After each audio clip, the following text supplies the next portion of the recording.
being 7 o'clock, today being March 18, 2015, I'd like to open up the town planning board meeting for tonight. We have a few bills to pay. We have a bill for Telegram and Gazette for $115. And we have a bill for postage at $35.28. We have a bill from Poland Spring for $2.59, and we have a reimbursement to Gene for $65 for the Planning Association training. And we have another bill from William Scanlon for $750. Do I have a motion for these bills as read? So moved. Second. All in favor? Aye. I'll pass these around also.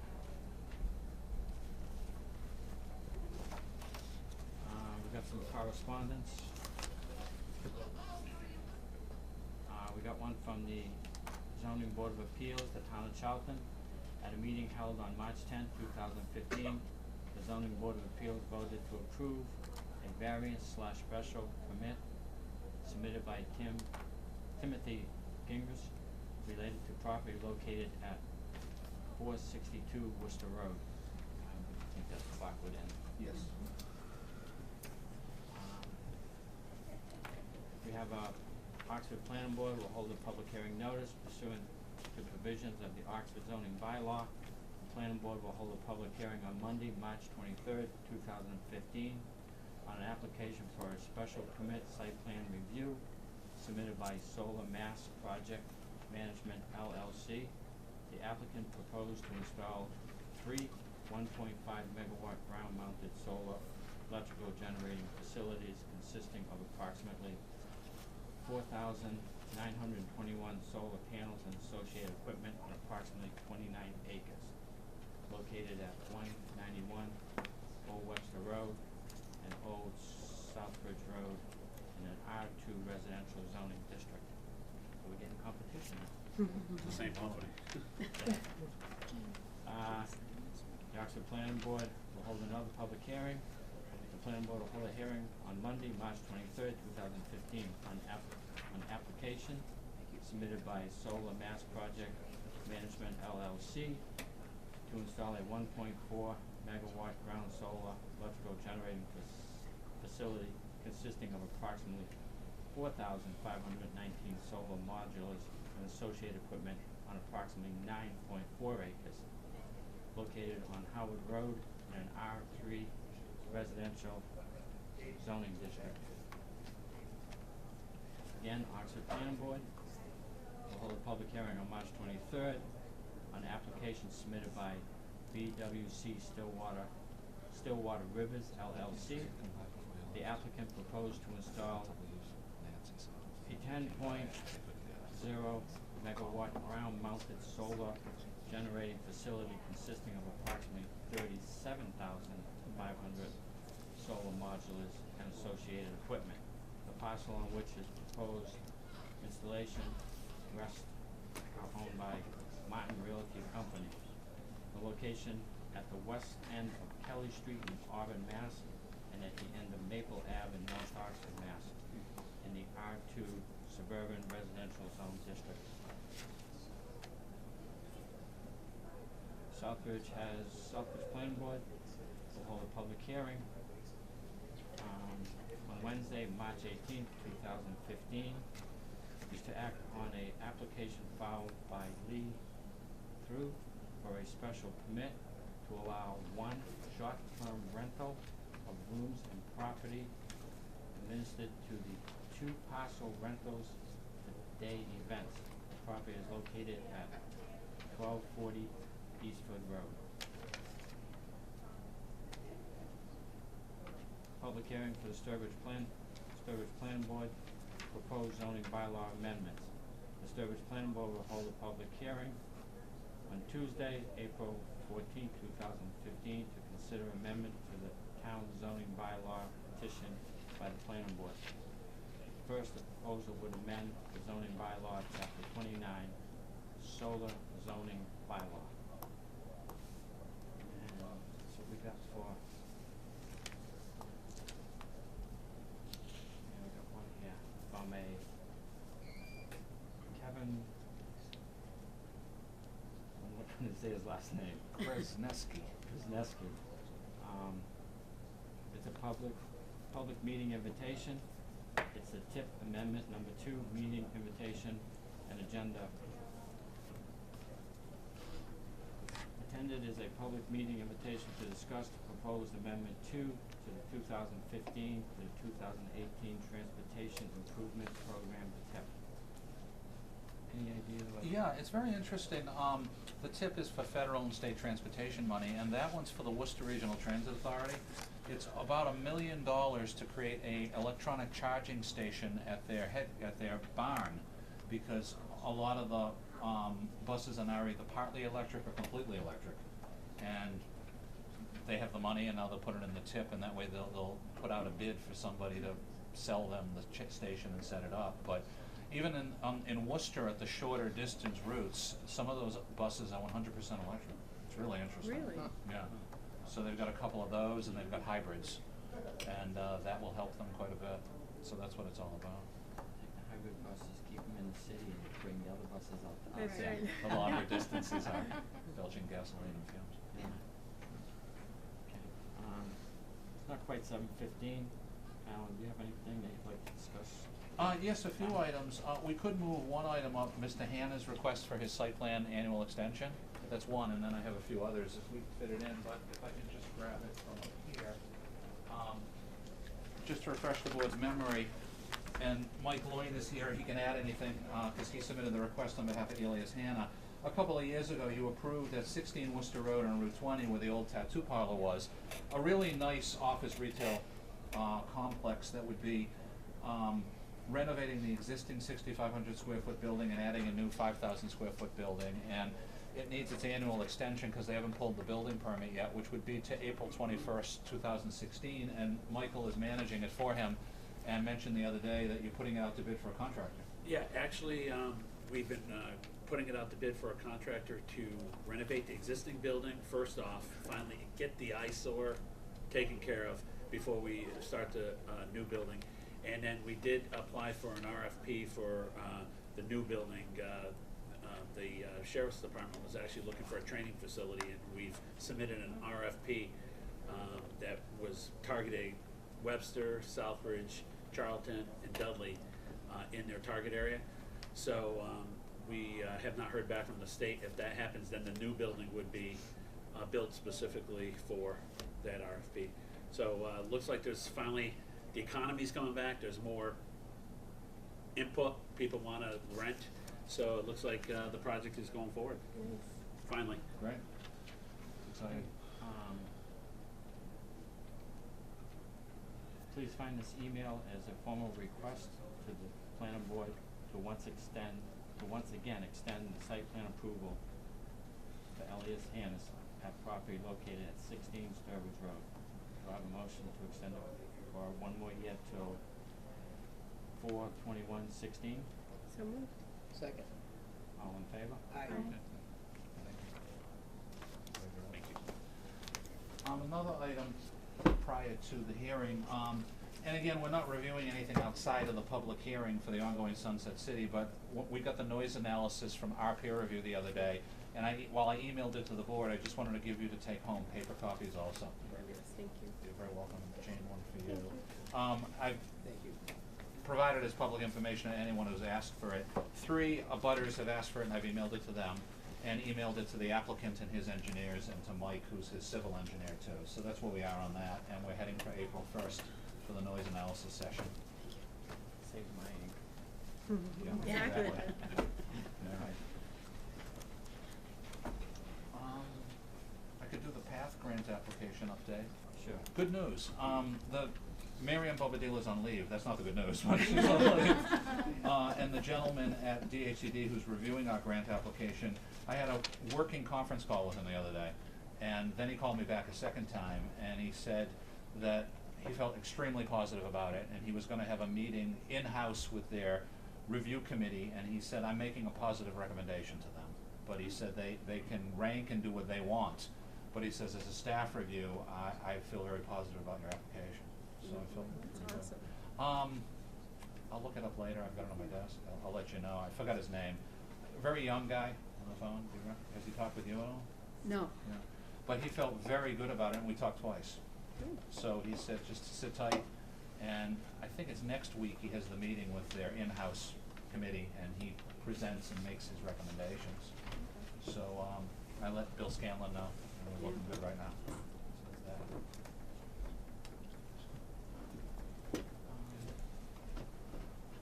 Got just a few more minutes. Sure, I can do more one or two, short item.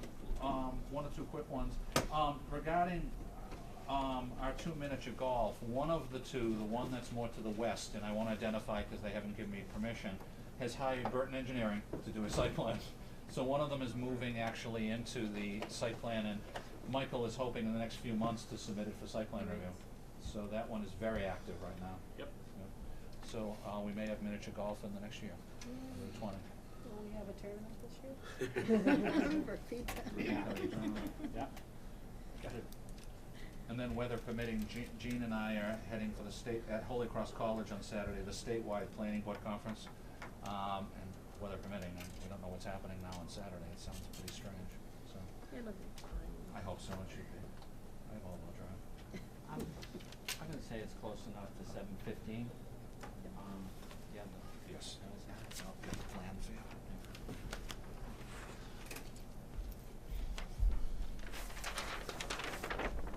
Being approximately 7:15, the Taunton Planning Board is gonna hold a public hearing in accordance with section 7.1.4, 7.2.1, and 7.2.7 of the Charlton zoning bylaws. The Charlton Planning Board will hold a public hearing on Wednesday, March 18th, 2015, at 7:15 p.m. in the Planning Board's office at George C. McKinstry Building, 37 Main Street, Charlton, Mass. On the site plan application of Burton Engineering on behalf of Christopher Esau, 150 Hodock Road, Sturbridge, Mass. 01566, requesting a special permit approval to operate a physical fitness center / house club in the existing building located at 299 Worcester Road, Route 20, easterly of Carroll Hill, Assessor Map 37, Block A, Parcel 2. Said property is zoned Business Enterprise Zone. A copy of the special permit applications are available for inspection in the planning board office and the town clerk's office during regular business hours. Any person interested in wishing to be heard should appear at this time in place designated. Alan, Thank you. I'll give a brief introduction and then turn it over to Mr. Loyne if he wants to add anything, because he's the applicant's engineer. You recall about a year and a half ago, you did a site plan review, generically for Alex Santos, the owner of the building, to renovate the 2,500 square foot building, add a brand new parking lot, which is 11 spaces, there was none before. And then he wanted to put it out for tenancy under the zoning bylaw, and the tenant he found is the applicant for a fitness center. So you've done this before with a few others, such as the building next to Incom that they own on Route 169. When the tenant comes along, some of the tenants trigger a special permit, and private fitness centers trigger the special permit. So you look at it to see if there's anything specific to the tenant that you needed to change at all on the site. I color-coded the plan. If you want to briefly explain anything, and then I can bring up a few items that I went over with the owner the other day, so we're in good shape. Sure. I think there's a lot of new members on the board that might not have been here when we originally proposed this. What we're doing is, right now, the curb cut to the site and Carroll Hill Road is very close to the intersection. And what we're doing is we're bringing it back farther for safety reasons from the intersection, and also creating a one-way entrance into the site. We do have state curb cuts for both entrances. We obtained from the state on that. And what it does is it makes that site, for its use, a much safer site to travel with the new curb cuts and a one-way directional entrance only, because it's so close to the stop lines and so forth. You definitely don't want people trying to cross traffic over here. We've added landscaping, as you can see, Alan colored in green around the site. There's parking in the front, parking in the side, and then there was a gravel storage area that could be some gravel overflow type parking situation if need be on the back section. Besides that, most of the parking lot, I think if anyone's driven by it in the fall, has been constructed. The landscaping and they ran out of weather, but I think in the spring with some added the landscaping and the sprucing up, the site's going to end up fixing up the building, take another building on Route 20 that's been vacant for years, and get it occupied. As Chris knows, I mentioned a few things that have to be done from the site plan physically. So Alex Santos, the owner, came by the other day and met with me, and the main issue is where it's color-coded in orange is a 6-foot black vinyl chain link fence. And where it's color-coded in the purple is where you required a 6-foot vinyl fence along Carroll Hill Road. And I told him that he really needs to have that in the spring prior to the certificate of occupancy. And then I told him if there's any outstanding landscaping, if the weather doesn't permit, we'd need a bond on it. And then there's a few little things on the parking lot, finishing up here and there, that he'd have to have done before the occupancy. But if you're shooting for a few months from now, he has plenty of time as the weather improves to do it. But the owner is responsible for that prior to. If he's pulling a bond for landscaping, should he pull a bond to make sure that the fencing is done? You could require a bond after the fact if you want to get through a winter season or not. It's up to you. But we definitely require it physically to put in if the weather permits, and the weather should permit by the time he's ready to open, anywhere from a few months from now, probably at the earliest. End of May. End of May. So if he's the end of May, and I mentioned May actually to Alex Santos the other day, and he said he could get the fence in by then. So I would really prefer that they physically put it in, because it's all weather conducive, and he should by then. Where you exit out, Mike, Yep. is there enough space for people coming onto Carroll Hill to go out to the traffic light? Like, that's the Yeah, inlet, this is the jug handle. See, the stop line, the people coming out Carroll Hill is up here, Okay. and this is the jug handle that comes around for the jug handle here. So people are going to be taking the turn right out here. They will be making that turn. So there is enough area. If there's one car queued up on Carroll Hill, there's still room to get up, not block the entrance in.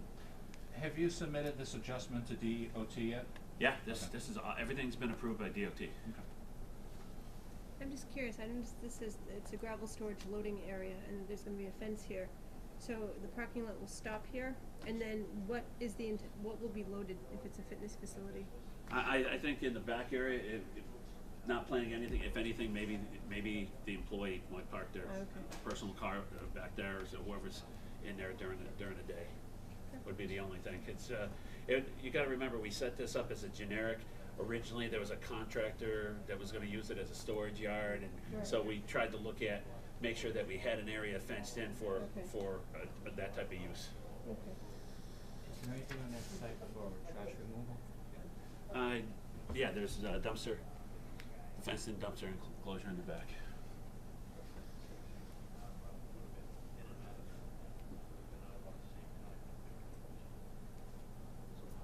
Do you have any questions from the board? That's good. How many people can go into the building and use it at once? Do you know? What is your? It's a CrossFit, so I'm not sure if you're familiar with CrossFit. So there'll be about 10 classes a day. Each class will be average about 8 to 10 people. I don't want to go more than 10 people. Yep. Keep the class sizes small. So more than likely, if I use that back area for parking, then it's my guess, right? Because you got 10 spaces. Yeah, we'll probably, Total? and that's why the employees Yeah. or something would use that area for their 2 cars. Just to make sure that the front areas, you want to keep as many visitor parking free. You don't want to use your employees on it. Quick question, Mike. Logistically, when you pull in with the fence here, does that make sense for like snow storage and stuff? I mean, I'm just using this winter that we had. There's a gate. There's is it a gate? There's a gate here, and there's a Okay, gate here. all right, That's gotcha. why All we right. put it, so we can be able to push the Okay, snow gotcha. All right. out from the front area I to thought the you guys back. the building, then the fence, and it's. believe me, this winter, I think you're gonna see a lot of changes in our site plans. Okay, all right. You just gotta prepare for it, I guess, yeah. Can we ask for the hours? Sure. What'll be the hours that'll be Um, open? 5 a.m. And the last class will end at 9 p.m. Makes sense. Silly question. Are these trees, shrubs, bushes? The smaller ones are shrubs, and the 4 larger ones are trees. Wow. They meet the bylaw of how many trees per space, and the rest of them are decorative. Does the in-between get grass or mulched or something? There will, in between here, if I. Shrubbery. There In be between so shrubs. here. There'll be probably a mulch area, might be a grass area. Yeah. It might be a combination of both. But along the finished, front. finished. It'll be both, finished, okay. oh yeah, it's gonna be definitely finished. That'll be nice. It will be. Definitely an improvement on what's there. Yeah. Yeah, definitely. This time, do we have any questions from the public in regards to the operation or anything? I have one. Sure. I live on Carroll Hill. Could you state your name I'm and? Kristen Castigian. I live at 88. I'm 4 houses from the proposed building, the proposed business. Currently, there's like pieces of fence along Carroll Hill. Thank you. Is that all going away? Yes, that was one of the points, if you wanna even take a quick look. Yeah, can I? You wouldn't mind? Along where it's purple, Thank you. everything will be removed where it's purple, and a 6-foot-high vinyl fence will go in, a brand new one. Yeah, that's a huge improvement. And then up beyond that back section, there was some sections of fence, but we're not doing any proposed, development I up was there. thinking the winter would have knocked it down anyway, but it didn't. Thanks.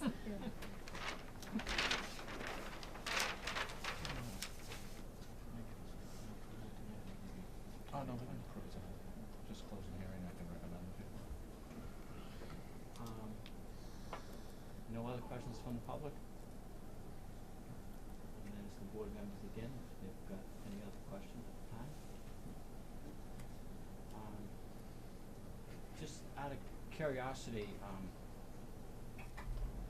you'll be probably renovating, just renovating the insides as far as, plumbing, water, Yep. aesthetics inside and stuff? Yep. I have brand new bathrooms, office area is getting all redone, and obviously there's not much inside of the warehouse, so that'll be all done. It's CrossFit gym, it's got rubber flooring, walls, everything, so. So you'll be in compliance with the plumbing code, water, sewer and stuff? Yeah. And ADA. Yeah. The bathrooms just the bathrooms cost like $20, so we're making sure that it's done properly, so. Peter knows. Yeah.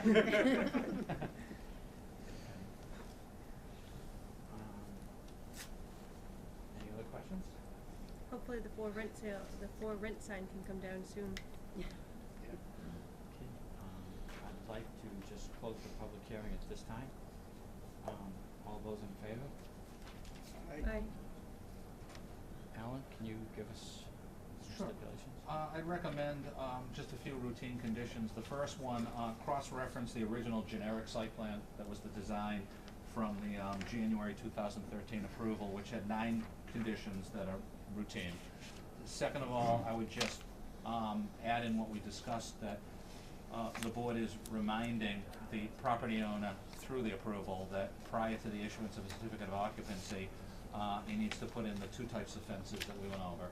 And third, again referencing the landscaping policy, that if weather permits, you never know what the spring is like, then if weather's positive, putting in the landscaping before the certificate of occupancy, but if weather isn't conducive, they can give us a performance guarantee with a date later in the summer to complete. That's basically it. Do I have a motion to accept the plans as drawn and with the stipulations that Alan has just stated for, to get an occupancy permit? So moved. Second. All in favor? Aye. Aye. Okay. Thank you. Good much. And you're staying for the next one, right? I'm here for tonight. You're okay for everything. Give you a seat.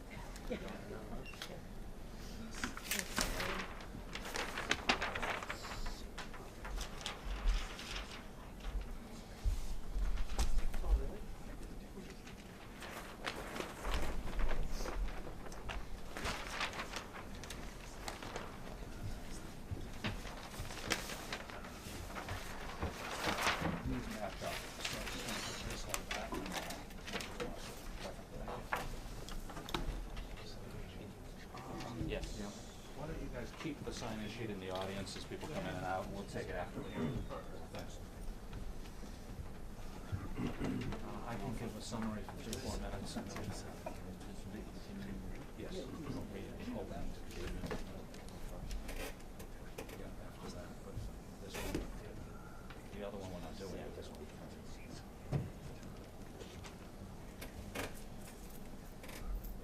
Okay, I'd like to, open up, it's 7:25.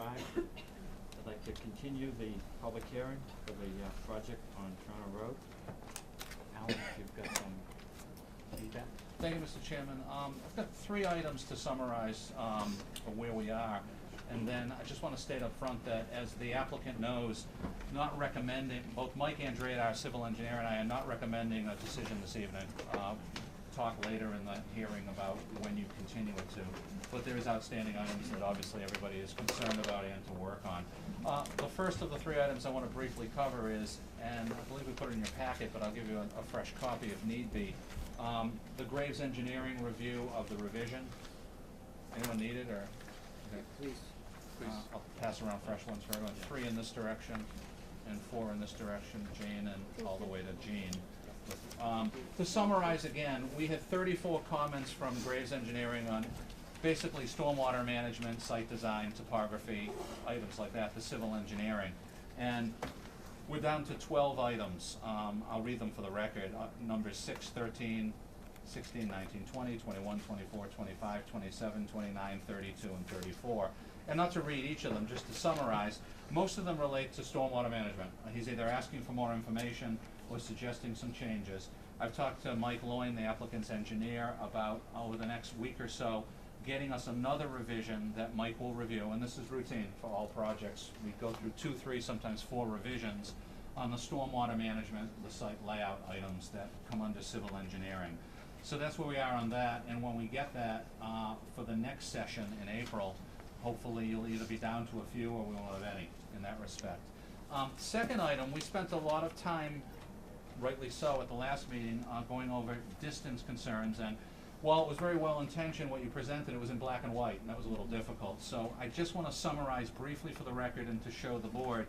I color-coded with different markers the 5 points in which he was trying to show profiles and distances, and I want to briefly state it for the record to understand.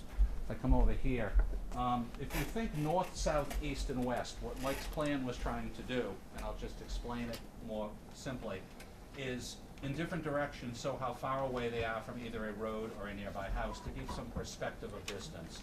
Obviously to the north there's nothing because we've got the electrical line and he didn't do anything. To the west, heading over, well away, here's Mackenzie Road, here's Turner Road, but heading west you don't hit the first house for 940 feet, which is across the wetland to the west. So that was the longest distance.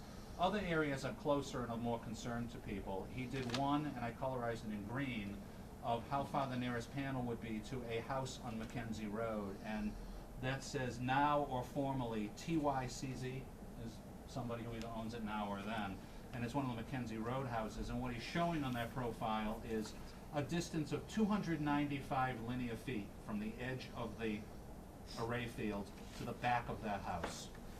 Then he did 3 more that head south to Turner Road, 2 to the road, it's to the back of houses on the road, and 1 just to a property line.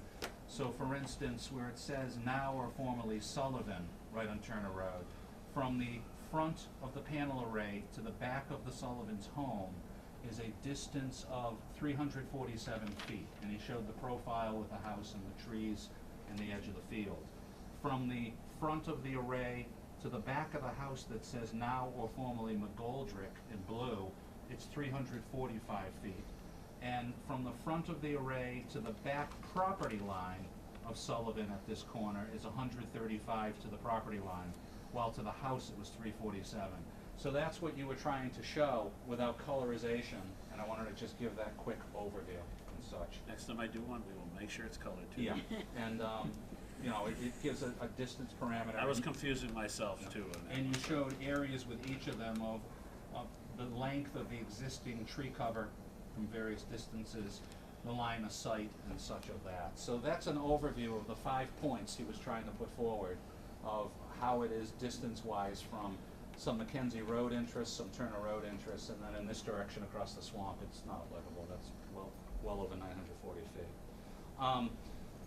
Third item I have is Mr. Trammell, did I pronounce your name right? Trammell. Trammell, thank you. That's why I asked. I wanted to get it right. Mr. Trammell and I spoke on the phone the other day, and he wanted to provide a letter to the board that I've made copies of and I want to hand out.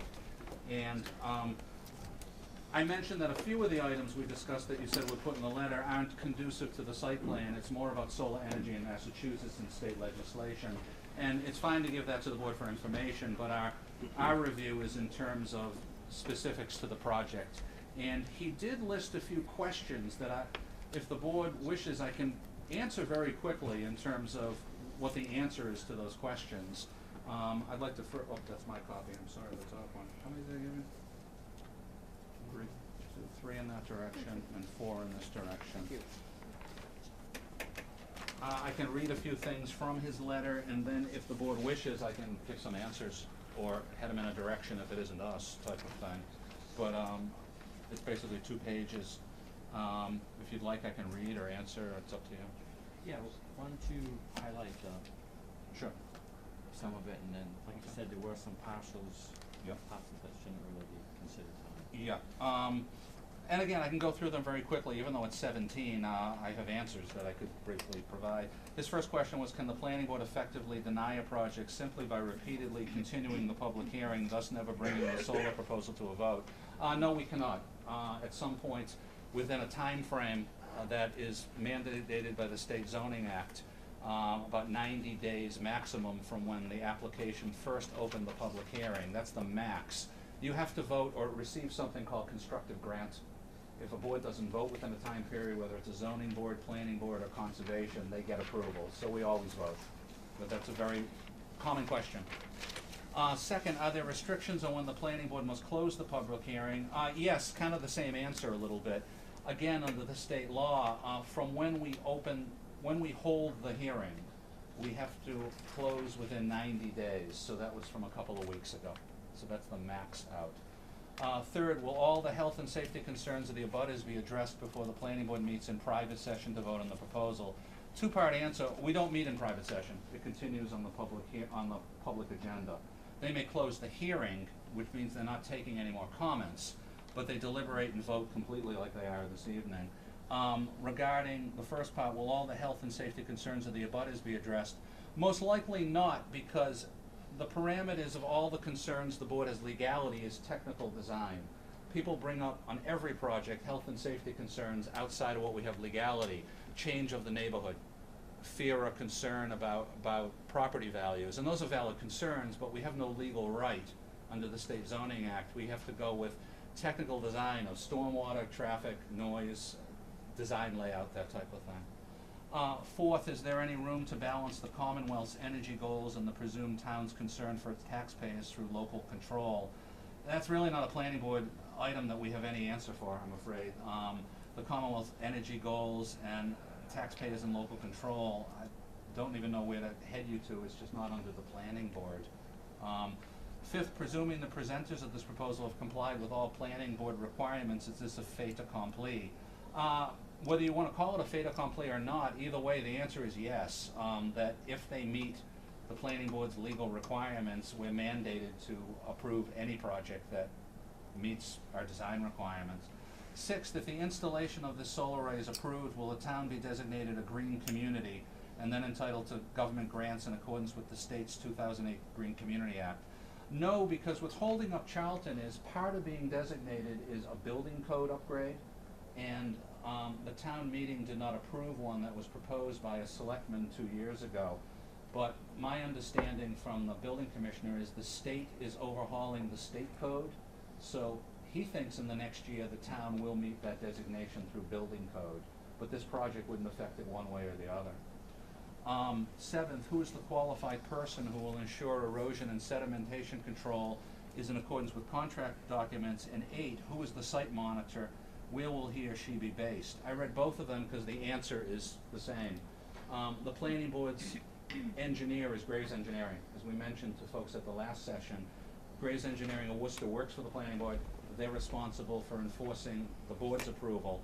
Graves Engineering will require site inspections at every stage. The applicant's engineer has to meet with Graves before they even get a building permit to do another site walkthrough. Any concerns or questions I get during the day, and it happens, abutters call and say, they're doing something out there and I don't think it's according to approval, or it just rained and I've got a runoff problem that I don't think expected. We send Graves out immediately. So that is completely monitored, heavy duty by our engineer in the field. And at times we go out and join them. I mean, two of the board engineers and I spent half a day at one of these other solar ones after some of the weather we had in the fall, and met with the abutters and made sure that that issue of that day was properly addressed. Number 9 and 10 is related to your concerns about runoff from the panel and construction vehicles, and I'll save those for last and defer to Mr. Loyne to answer those, because he's the project engineer. 11, what amount of noise can be heard from the operation of the inverters? We always ask Graves Engineer to check that, and they've confirmed again that by the time you get to the edge of the panels, you will hear nothing. They are at 0 in terms of dBA. It's a very low-level hum that you can only hear within 10 or 15 feet of standing in front of the inverter itself. 12, downhill, but in which direction will the water in the respective detention basins flow? And again, I can defer to Michael in a few minutes to repeat. You showed that in the first hearing, but if you can repeat it again for the question. 13, will there be a vegetative site barrier that will be renewed if the vegetation dies? If any artificial new vegetation is put in, we guarantee it through a performance guarantee for up to a year. But if there is anything non-new and it's just leaving the vegetation alone, we don't require any legal guarantees because it's natural and it's already there. 14, who will pay for the modifications to the infrastructure for the delivery of the produced electricity? That comes up with every solar project we've done from the neighbors, and the answer is always the applicant is completely responsible. I'm paying for that. It's their solar company. Whatever manner of upgrading cost, they have to pay the National Grid. 15, does the installation of this array factor into the 2008 master plan as economic development? Yes, it does. Solar has been reviewed by Planning Board as a concept put in the zoning bylaw with our comprehensive study and proposal we did a few years ago with our master plan consultant, VHB.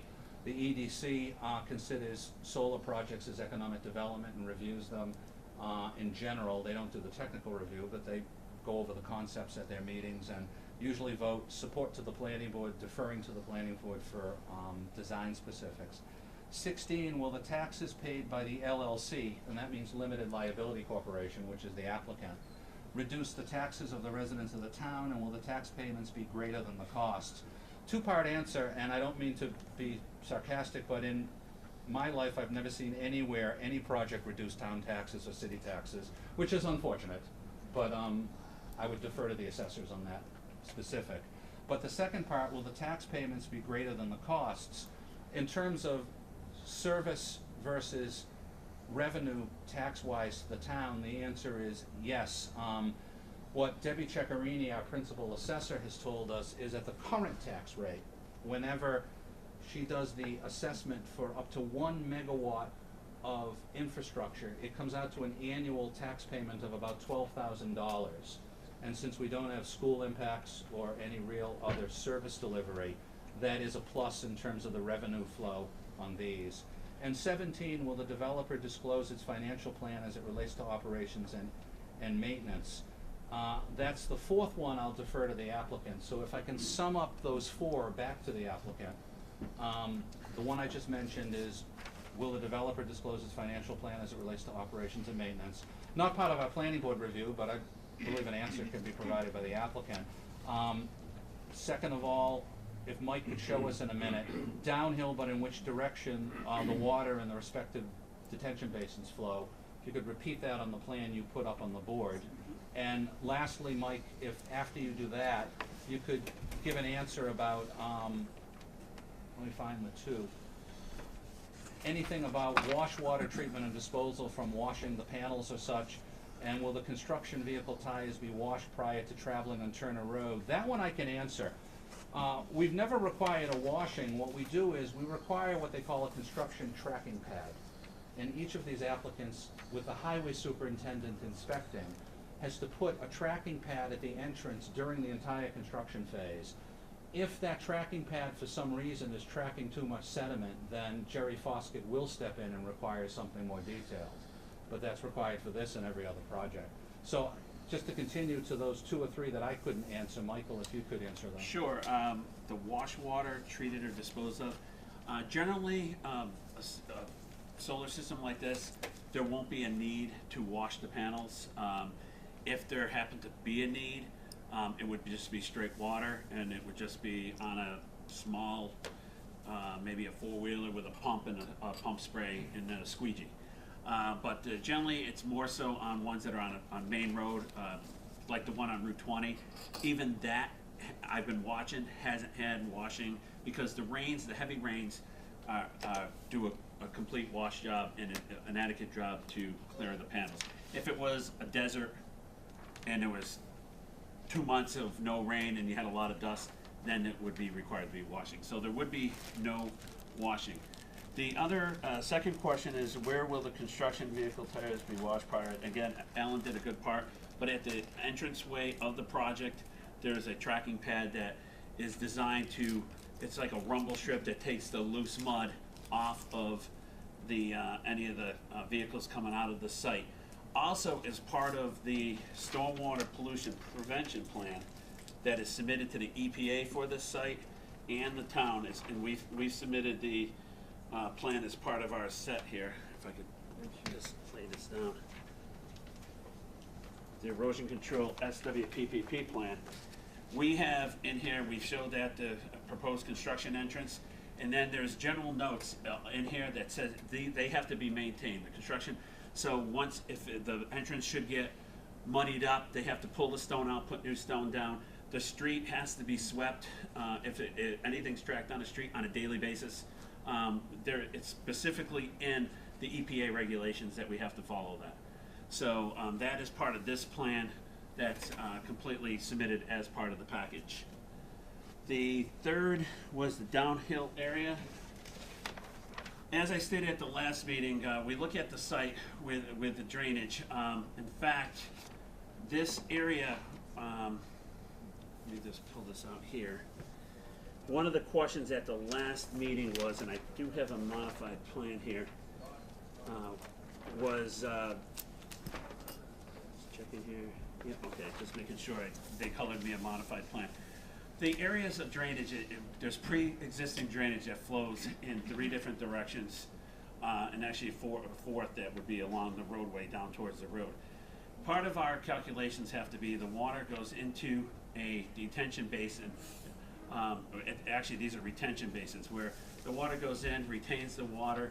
We try to regenerate it back into the groundwater, and then there is a outfall structure that would take it and control it over a 48-hour period to make sure that the water does not increase to any downhill areas that's pre-existing on the site. And that's all done through a thick book of drainage calculations, computer generated, that Graves Engineering, we have to prepare, and Graves Engineering re-inputs and verifies our numbers on that. So there'd be a basin on the back here, a basin towards the front here that would work towards the watershed, And this one here, presently there's a sheet flow that comes down the front here. What we're doing is we're catching that, and that also would be, this is just not to create a point discharge. It's a sheet flow outlet that would control and not give the same exact situation that is presently existing, not increase any water that flows down towards the hill. The one at the bottom here is a small retention basin. That's more so to catch any of the runoff from the gravel driveway that leads into the site, so it doesn't flow out onto the road, create any icing situations or anything like that. Town of Oxford, for instance, requires this on every residential house lot for that situation, but Charlton, it's only a venture like this, and they don't require it on residential house lots. So we're actually going to create part of our driveway, make sure that any water, the water coming off the gravel driveway here is no different than coming off of a residential gravel driveway, but we're going to catch it to make sure that we try to infiltrate it into the ground. The last one, to disclose the financial plan as it relates to operation and maintenance. As part of the project, we've submitted an operation and maintenance plan to the town. That is a requirement on all projects of this way, and it's under the planning board regulations. So they have complete, it's part of our package. So they have the full say that if we're not adhering to the operation and maintenance, the planning board actually could step in at that point, because it's part of our presentation and their approval that we've submitted as part of our approvals to the board. Just one other thing that did come up at the last meeting I could show you. We have that changed the, there was a question on the piece of land that was between the two houses in the front of the site that sort of was just vacant land. What we've looked at doing is we've shown it on our plans. We split it in half, and half of the parcel is going to be given to each one of the neighbors. It was wasted land instead of us trying to maintain it and everything else, and it's more of a buffer protection for each one of them. So that was changed on the plan. The other outstanding issues out of the 12 items, I think 8 of them relate to the stormwater and us being able to go out and do an actual test holes on the site to verify the soil maps and the soil conditions. We have that scheduled for early this coming week. Now that the weather, we can get a machine in there. I've told the excavator can actually get up the hill now because it's only a couple feet of snow and it's harder. We're going to get that. That'll address the drainage concerns. And I think there was one other issue with the radius. We had a 30-foot radius, which right now we have to change to a 40-foot radius. We can fit it on our turnarounds. It's just to make sure that Charlton's biggest fire truck can make the turn at the end.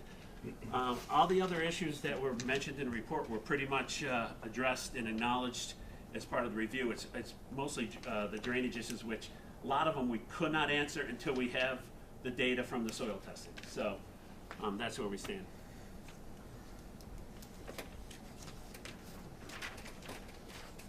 Do we have any questions from the board at this time? I'd like to point out one thing. If you people travel Oxford Road, you'll notice the one that's being built on Oxford Road. Last week they came in and gravelled with the stone so that the muck coming off the hill from the trucks will give you some idea what you'll see on Turner Road. At this time, I'd like to open it up to the public. If they've got any comments, state your name, your address.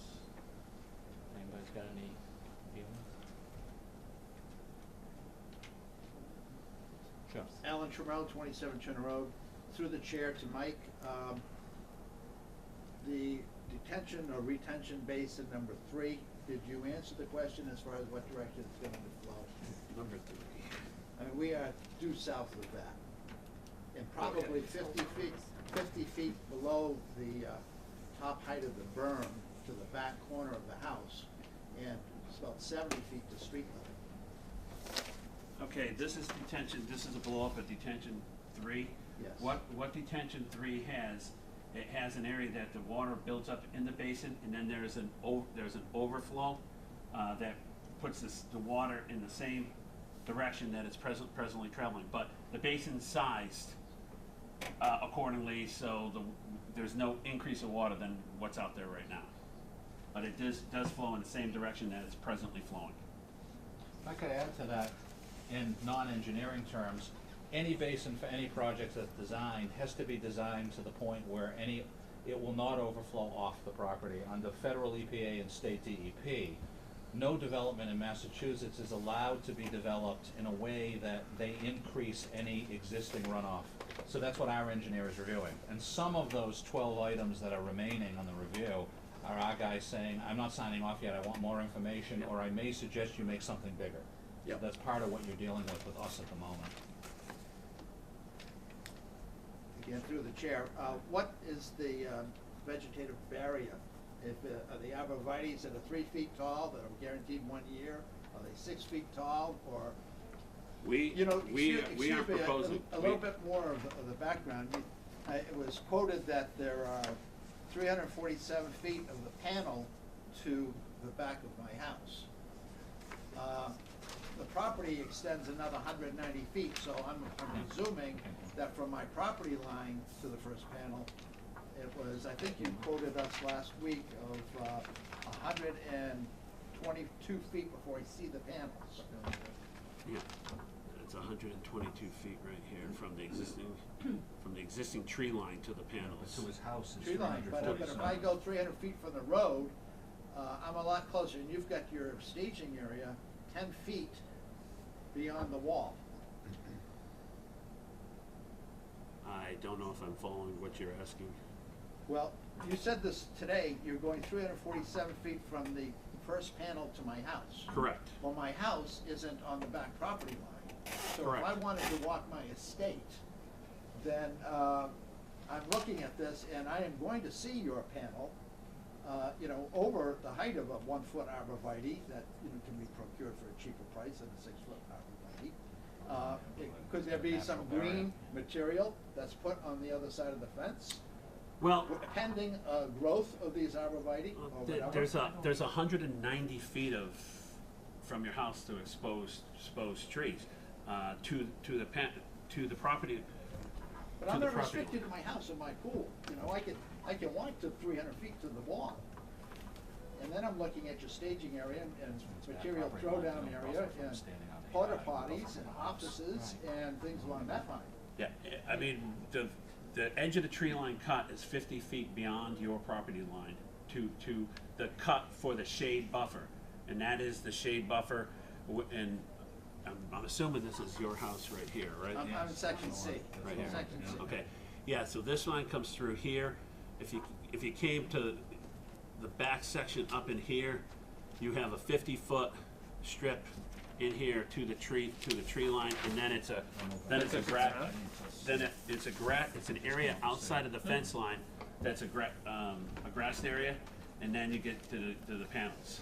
He's got 190 feet of leaving woodland on their property behind your house, and we can't mandate them to add more. If you're thinking, well, I'm standing in my backyard beyond that tree line, and I don't want to see it from the edge of my property line, they can voluntarily do it if they want. But legally, when you've got 190 feet of woodland you're leaving as a buffer on your property between a house and where the project is, we've been through this on the Nature's Classroom project, when people said the same thing. You're leaving a few hundred feet of buffering from Nature's Classroom's latest building, but if we go to the edge of our property beyond the woodland, we can see it. Only if you're willing to add more, but our buffering legally in Massachusetts is if someone's really close to the back of their house and there's nothing there, we can require some arborvitae, but you've got 190 feet of woodlands. And I think also you look at the elevation, the sight distance from the rear. You've got the knoll. Our sight distance goes directly into the ground in 1-2 places before it even gets to the panels. Mike, question. Yep. This gentleman's property line, Yep. the power company has approximately what, 40 feet, 50 feet of trees still on their property? Power. What do you mean power company? Probably the solar company. Yeah. There's 50 along that back section right there. There's 50. If you move the line over, Yeah. depends on where the cross section. You have 50 feet on the solar company's property of existing trees. Of existing trees. So you already got, you know, a 50-foot buffer between your property line and the clearing of the solar farm that they're keeping. It's 50 feet. Well, Anyway, let's see. Hold on. I got to measure. Here's the blow. 38 feet. 38. 38 feet. What is, excuse me, through the chair, So, go ahead. what is the projected kickoff date for this project? As soon as approvals are granted. Before or after Lady Slippers emerge? I don't know when. Because ladies- you could be, delineating, eliminating all the Lady Slippers in that back property. So I think those questions you should ask the conservation board. I have asked through my own concerns to to Helen. Yeah, Another letter. this site does not fall under any of the NHESP, which is a Natural Heritage Protection Program, properties for plants or animal vegetation. It's not mapped as one of their designated areas. Yeah. Final question for the evening, sir. Thank you. The project at 2.82 megawatts with 12,000 taxes per megawatt and roughly $34,000.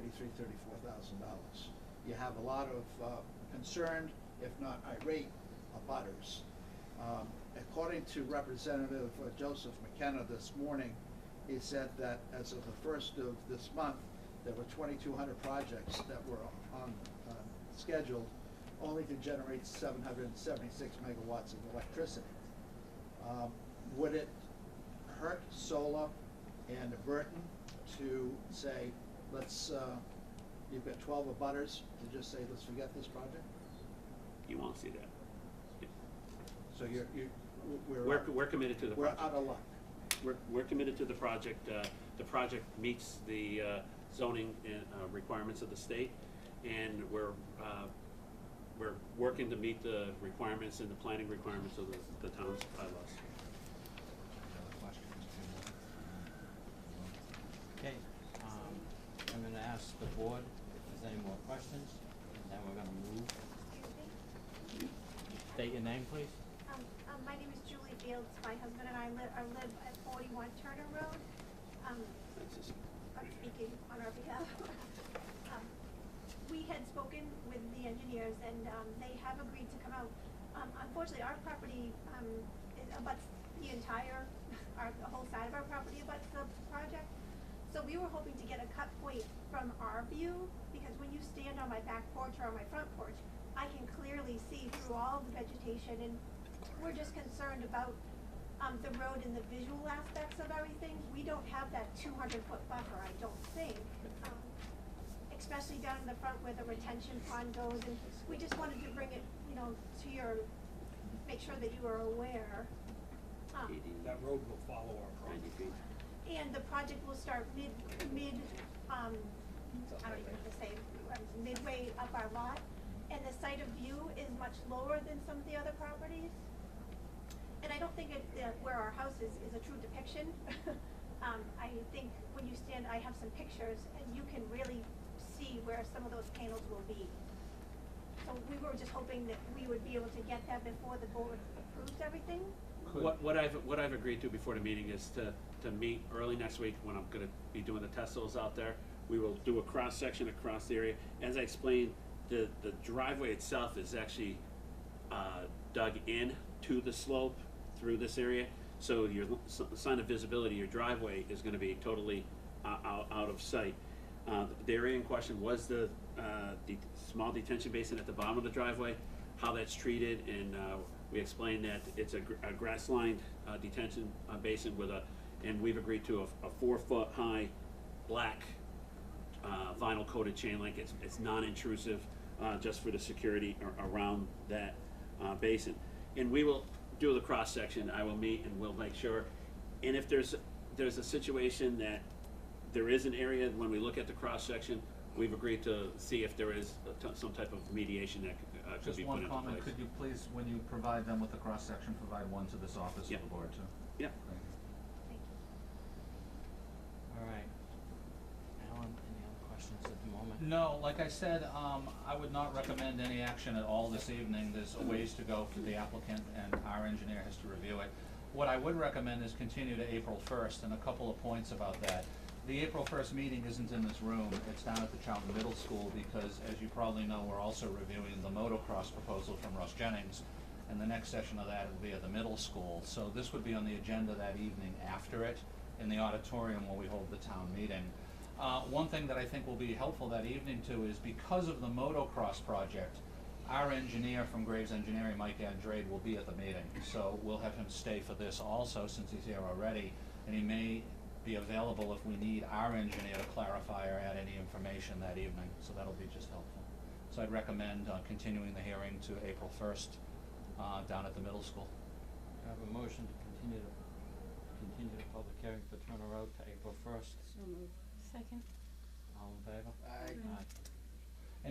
could you provide that extra profile to us before that, and I can share it with Mr. Yeah, Andrade? I'll try to, have it by the middle of next week. Thank you. What time, excuse me, what time? Oh, good question.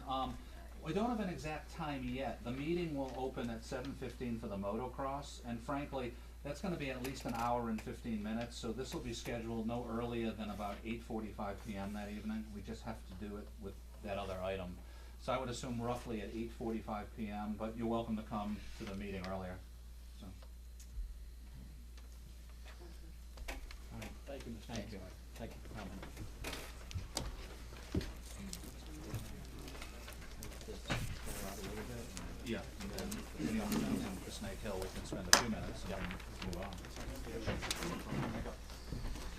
Color coding helps to see. Oh, definitely.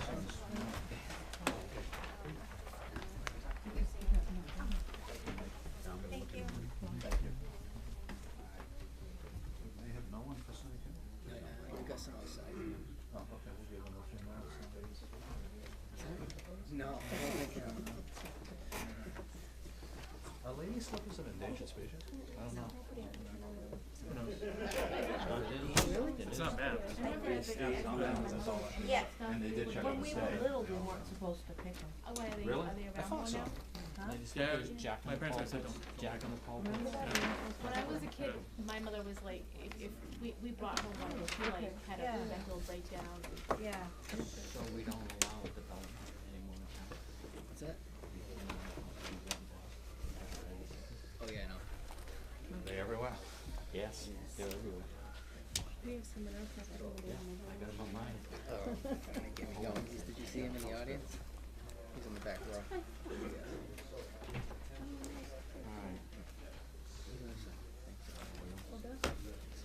Is, What is the second one? Yeah, what I was. Ross, do you wanna just ask if anybody's here for the Snake Hill? Yeah, well, That's it? Is that? Yeah.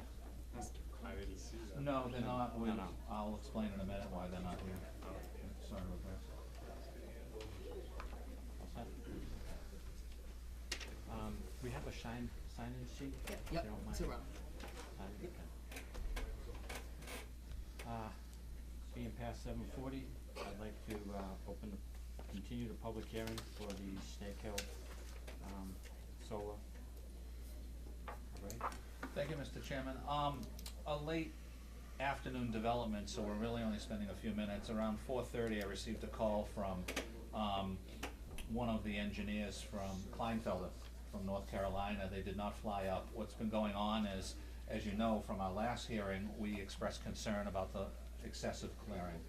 And I'll give everybody, including the folks from the neighborhood in a minute, a handout related to that. They finally understood how serious we are on, this is something that has to be addressed, so they've asked for continuance, beyond tonight, so they can design something that they hope will address in terms of cutting back the amount of clearing. Initially, they, just to give out a few handouts to show how it's progressed for the past couple of weeks. First, we received a letter in follow-up to our last session from one of the engineers from the applicant dated March 10th, trying to make an argument of why they should leave it alone. And I'll give the three folks from the neighborhood a copy to take home with them, and I'll give, and you can pass one back to Mike too. Three in this direction, Carl, Alicia, and Mike, and the rest of these go from Jane to the left around to Ross. And this wasn't very acceptable to, I think, the planning board when you read it, to myself, and to Mike Andrade, our engineer. From a civil engineering point of view, it doesn't make a valid argument, although they feel they were, about the amount of complete site clearance is mandatory, or else the solar panel cannot function. So what Mike Andrade did and we spoke with them in a few conference calls, and then today, Michael followed up. And they also emailed us a PDF of a plan that didn't print out. It just showed what you already have seen, with a tiny row of abreviate along the back of the panel, which is nowhere near what all of our mutual concerns are. So our engineer wrote this letter today, which resulted in them reacting, three to the folks and the rest around, basically saying, and I'm just paraphrasing, that three in this direction, one back to Michael, and the rest back to Ross to the left. Thank you. You're welcome. Saying basically that, nothing you've given us gives us any validity or proposes anything for us to analyze to confirm that you're right, and thus we really need something. So their reaction is, they kind of see the handwriting on their wall, so that's when I got the 4:30 PM phone call, and he said, our client, National Grid, has directed us to request a continuance tonight, and we're gonna try to design something that cuts back the limits of the clearance, but we need a week or so to work on it, thus, we'd like to be continued into April. And I told him I'd get back to him after tonight, that this will be a very brief couple of minutes, and then we would continue beyond this evening. So that's where we stand on it. I felt good about the phone call, that they were reacting to Michael confirming as your engineer, and I think Mr. Loyne, who's done a couple dozen I of just these. did National Grid. National Grid will do anything to make you guys happy. Well, we haven't seen it yet. We're waiting for it. I just did the one in Sturbridge for National Grid, so. Maybe that's why they didn't hire you. I don't know. I mean, in terms of Hey, I got approved in being Sturbridge, cooperative. remember that. Yeah. I'm saying that positive too. But I think they're understanding from Kleinfelder now and from whoever they're working with that, you know, show us engineering validity, because we don't see it on any other projects. This is, we realize there is some clearing that is mandatory, but come on. So they're working on this now. They're looking at, they take a computer model and they look at every single bit of sunlight, even in the winter months. Most solar companies discount the January and February months. They only figure on 25% production. But the company, I ran into this in Oxford too, I had a company very similar, who was looking for that 100% of output in January and February. That's where the difference comes into. Yeah. It seems very excessive, and the chairman walked it too and noticed from, compared to what he knows about the other projects. I went up that way today and reviewed the road stuff, and I really strongly wanna see some more trees. You know, you've got some pine trees that, you know, they only grow 90 feet. You got oak and maple. There's a lot of nice bittersweet vines growing along the road, which would make a great buffer, and, you know, we're gonna see what we can do to keep that there for you. So, knowing that we're not gonna continue this public hearing tonight, let's pick a date for the next one and be in April. May I ask one question? Sure. Did you get any opinion? Could you state your name, please? Excuse me? Could you state your name, please? My name is Ginger Kelly. Thank you. Have you received any further information regarding the decommissioning of this project? I believe you asked and made a request. Have they fulfilled that request? We didn't make a request that they have to answer now. The way it works, I'll explain it from the last meeting, I'll just repeat it, is any approval will have a condition that prior to them getting the certificate of operation to turn on the field from the building commissioner, they have to meet with this board again and submit, either from a financial institution or an insurance company, a decommissioning bond. So they don't have to give it to us yet. That's more in the field construction phase, but that's mandatory, and it will be in writing in any decision. The only other thing I have to take home with you, not to review, is the Gray's review report of the 38 original items related to drainage and site design. They still have 11 outstanding, and I just emphasized to him on the phone today that item number 33 was too much steepness in the turnaround at the end of the driveway for a fire truck, and they just have to address that. So everything else is just more hydrology to revise for Graves. So that's where we are on that. And other than that, I'd recommend we just continue per their request into April. We have a couple of, we've got to figure out dates for a moment though. April, we have April 15th and May 6th. The 15th would be okay, because the 15th you have a new project and possibly another continuance, so it could fit on the agenda. The 1st isn't gonna work though, we're No, just too we've stacked got up on the too first. much. It wouldn't be fair to everybody else to Yeah. stick with the end. Good point. Very 10 good o'clock. Do I have a motion to continue the public hearing for Snake Hill till April 15th? So moved. Second. All in favor? Aye. And they'll be back in this room. Same time? Not sure yet. Not sure yet. I can, if you leave me a phone number, I could call you, or you could call me. Sure. Yeah, either way.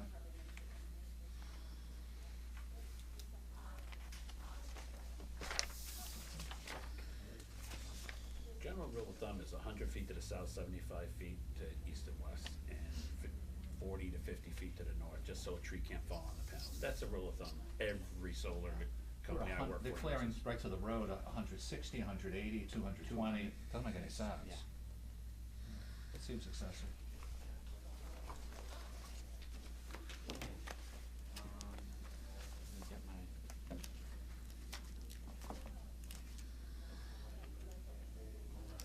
One to Mike Lloyd on this too, he stayed for this item.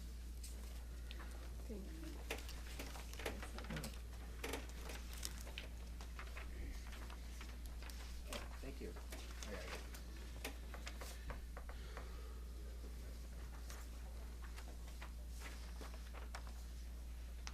Thank you. Alan, would you like to comment on this? Sure. Part of On the growth management, on the growth management. I've got 4 items, or 5 items under growth management, and the first one is, as you know, I put it in your packet.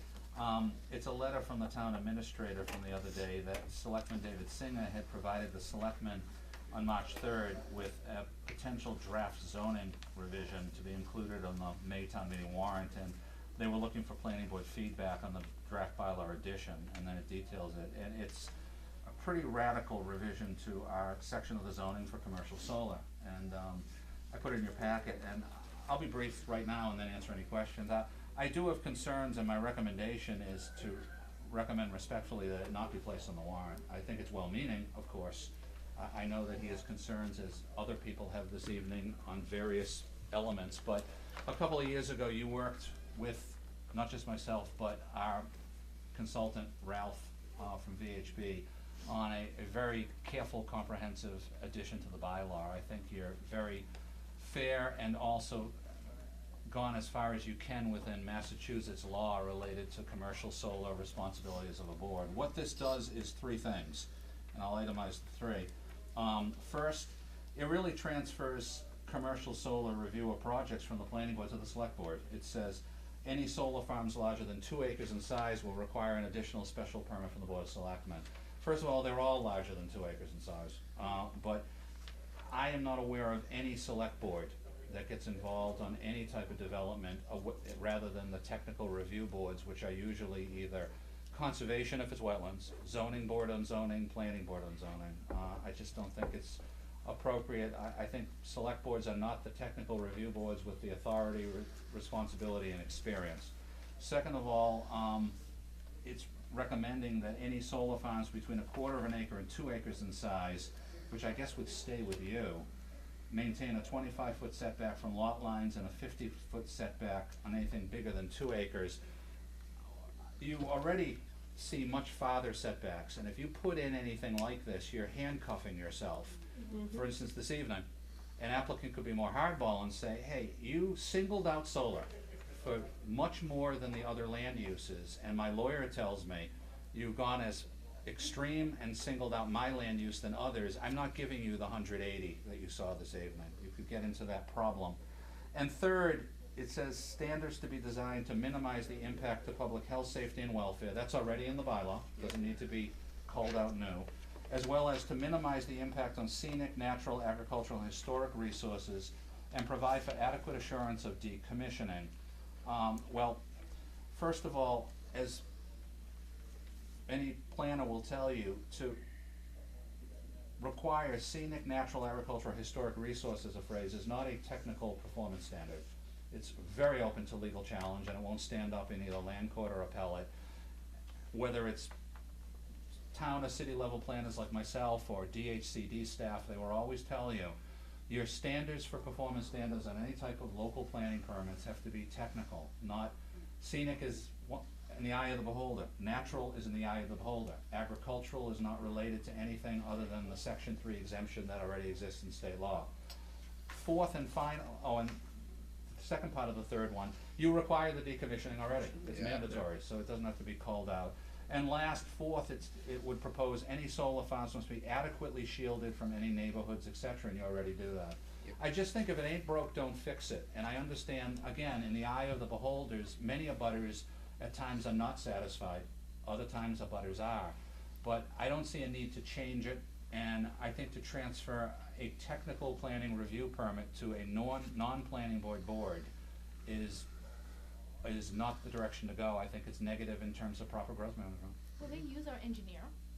I have no idea, and it's not my concern. They would use their own engineer, I guess. Would they use an engineer?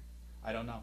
And I don't know. It's because it's not the type of board that does this type of Is thing. it I don't have legal? answers for you. Is it legal in the state? Yes, under Massachusetts law, special permits can be the purview of a zoning board, a planning board, or a select board. If you look around, the only real special permits you usually see under a select board, in my experience in 30-plus years, is the earth removal permit, which they do. If someone comes to Kurt Meskis for commercial earth removal type or non-incidental to residential construction, Kurt informs them they need to go to the select board for a special permit on earth removal. I really haven't seen anything like this go in that direction because the nature of this use is planning board technical review.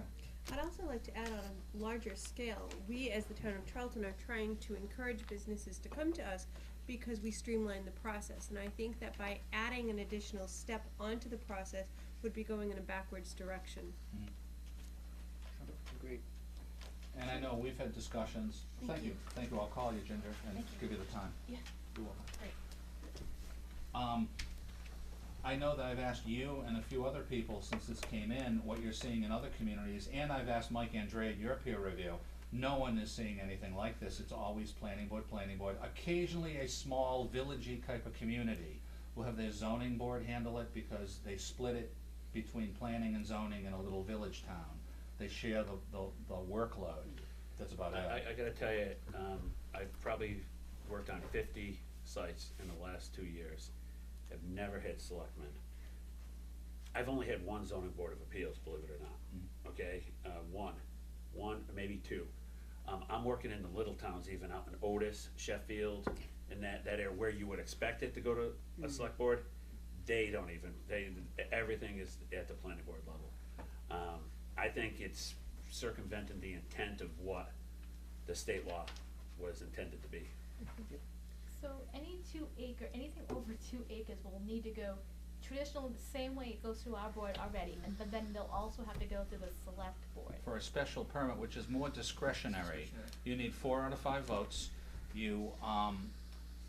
Discretionary under 40A special permit means a board can consider turning something down because they feel it isn't quote-unquote the right fit for the neighborhood. Now, that clashes with, and I don't want to get too law wonky here, but that clashes with the 40A exemption for solar. What I've been told over the years from people at the state is, since a special permit is discretionary, that gives you the legal right to prohibit. Exactly. Yet the exemption section of the state law says you shall not set up any type of regulation or procedure that potentially allows prohibition. There's some communities that, from back in the day, a handful of them do allow special permit on the planning board for solar, and they're in violation. If they ever turn one down and the applicant appeals it, the courts are gonna overturn it and tell them to take that out of their bylaw. That was my question. So if they have, they got elected and now they have all these calls and they wanna get elected again, they turn it down. Now we're opening ourselves to a possible lawsuit because they It's can't. prejudicial, absolutely, because it's going to happen, This doesn't make right? any sense, but, I mean, How can you enforce it fairly? You can't. I mean, And right now it's we up to have, somebody's exactly. individual. Well, absolutely, and right now we have to go by the engineering review, we have to go by, Right. much like the motocross, which I realize is different, but on the same idea, it's not emotional. You put it onto this special permit, it becomes emotional, and that's what we're trying Very to get away easily. from. That's a good point. In fact, that doesn't even have a question between which board. I was told by Bill Holgren and other board members from back in the day when I got hired 14 years ago, I was just learning about the history of the Charlton zoning bylaw. It took 10 years from, and you're a grandfather, it took 10 years from 1977 to 1987 to eventually get Charlton's very first zoning bylaw through. And what Bill and Roy Sr. told me and a few others is, the major sticking point was the planning board in those days was proposing several uses that ended up as administrative site plan as special permit. And many people in the town at several town meetings said what Alicia just said. That gets it into emotional and eye of the beholder of what is right here. And people kept holding up adopting the first bylaw till the board backed off and modified it down away from non-special permit. So you run into that issue too.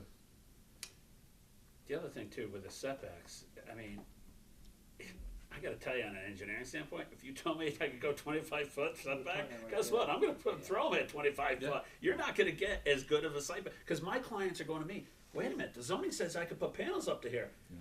Sometimes, like, I look at the sites, trying to look at the neighborhood, okay, and try to push it back as much as possible. If my client saw the setback data, I could put a panel 25 foot or 50 foot from a property line, and don't worry about it. It puts us in a tough place, and it makes a very bad design. Because they're not one of the abutters. They You're don't right. care. It does not. It's not good planning. All right, so what I'd consider is, they're looking obviously for a comment back, which I could draft tomorrow, and get it back after the chairman reviews it, either tomorrow or the beginning of the week. And what I'd recommend is, recommending respectfully that it not be placed on the warrants for the reasons we've just discussed. If they deliberate and decide they really want to push it, then they have every legal right to, but I would hope that they would respect the board's perspective, because they've asked for it and they understand that you usually don't see select board putting things on. They may suggest it to the planning board, but they've always deferred to your experience and your direct concern of the bylaw management and all that. If they do choose to put it on, it will require a public hearing and it will come back to you, but at least they'd have your point of view, and I would hope that they would defer to your recommendation. If they do choose to put it on, could we say that we don't support it? Absolutely. You have every right to support something or not support something and speak at town meeting and express that. Yes, right. Yes. And I If think it at the gets- public hearing, I know a few people who've come in since this came in, who are working on these projects, have said that if it did get to a public hearing, they planned on being there in opposition. I know that there is some concern about this. So do I have a motion to have Alan draft up a letter with the board's concerns that we've discussed tonight? So moved. Second. All in favor? Aye. Thank you. A few other items under growth management. Another zoning related item that came in yesterday, and a little background to understand, because I was very puzzled at first and it took a day to figure out what's going on. And I can give you the background from the building commissioner's office, and Mike can keep a copy too. I'll hit 3 in this direction. It's a zoning petition we weren't aware of. That was fun. And my understanding is the person who signed the 8th line is the petitioner. What I've been told so far, unless I'm incorrect, I left a message on his home phone today, Mr. Mike Peters of 391 Stafford Street. And to give you background before I read what he's proposing in the bylaw, what the building commissioner's office told me today, because I could tell they were dealing with somebody who wanted to park a commercial motor vehicle in some manner on their property and was having a problem under zoning. And apparently what Nancy told me, and she gave me Kurt's letters, a July letter to Mr. Peters and an October letter to Mr. Peters. He wanted to build an 8,000 square foot building on his property besides his house to put one or more commercial vehicles in for storage. And Kurt pointed out, rightly so, as zoning enforcement officer, that it violated the zoning accessory building. An accessory building is one which is subordinate or incidental to the main use of a building on a lot. And he said, you're not proposing a garage, you're proposing a warehouse for commercial vehicles. So I guess then the gentleman tried to come back to Kurt under agricultural exemption. They made an argument, and Kurt said there's no agricultural exemption for this. So apparently what he did is he's decided to propose a zoning revision that says, amending our accessory building section, that says, provided, however, in the agricultural zoning district, on lots that are at least 8 acres in size, within 500 feet of an interstate railroad line, you can garage a commercial motor vehicle owned by the person who lives there, as long as you've got 100-foot setback. So that would, but it still isn't really an accessory use. And also, I'm a little concerned about, if the gentleman had come to me and said, I have an idea, what would you suggest for the wording? I wouldn't recommend that you design it such that when you pull all the parameters, 8 acres or more, within 500 feet of a railroad, you're really the only person who would qualify. And the Attorney General would look at it and say, you designed a zoning bylaw for your personal lot. Yeah. So, I left a message because the Selectman's office did not inform him that our policy is that you have to pay the cost since they cut our budget a few years ago for the public hearing. So I need to explain to him what the cost is for legal advertising and mailing, and then I'd be glad to go over it with him and tell him what I just told you, and if he, wants to keep pursuing it, he can discuss it with you at the hearing. Is this for a commercial, one commercial vehicle? Well, that's another thing, that when I went over with Nancy, the history of what he's been proposing to her and Kurt a larger building for several vehicles, but he wrote the bylaw as a commercial motor vehicle, and I don't think he realizes that means only one. Right. These are very, very black and white, the zoning bylaws. So that may not be his intent even, but they didn't speak with us square foot beforehand. building with one vehicle in it? Yeah, Gotta when he be- went for the building permit, he identified the building. Yeah, he properly. didn't, she took him off, he didn't read the bottom. That's He why didn't he make hit it. on his. Yeah, that's his problem. He lives right, wasn't right before the registered. train Yeah. tracks on Stafford on the left. Oh, okay. I've never seen a zoning Yeah. bylaw that relates to Yeah. railroad distances. Well, he's Oh, right next to yeah. the railroad Oh, tracks yeah. Yeah. Yes. on He Stafford. parks his trailer there. His trailer truck. Yes. So is it one you see over there? Yes. Do you That's think he it. needs the 8,000 square foot building because he wants turnaround in there or something, or To do you back think he it wants in. more? Maybe. Yeah, 8,000. And then maybe to put a lift in it, yeah, to work on the Right. It's a truck. little big for a Keep the single tractor box in trailer. there. yeah. Maybe fit a couple containers in there. Who knows? So Kurt's enforcement of the bylaw is it doesn't fit accessory, so he's trying to 'Cause it- expand accessory yeah, to 'cause accommodate it. Isn't in definitions of the accessory can't exceed so much of your residence or the already Yes. the building on it? That's the caveat. Yes, so now this would be so much bigger than the Yeah. house. Correct. But he's trying to say, you gotta have at least 8 acres, you gotta be within 500 feet of a rails to avoid the concern of people that the agricultural zone is 80% of town, you have these all over town. Yeah. But then I think you run into an issue with the Attorney General of, you've designed a zoning bylaw for only yourself. Can't he go for special Spot permit to zoning? get it just for his own property? He could Or a variance or propose, something? but he'd have to propose a zoning amendments to add that in as a special permit allowed in the agricultural zone. See, right now, he's gone over it all with Kurt, according to what Nancy said, there's nothing in our current bylaw that fits to propose it the way he'd like. Okay.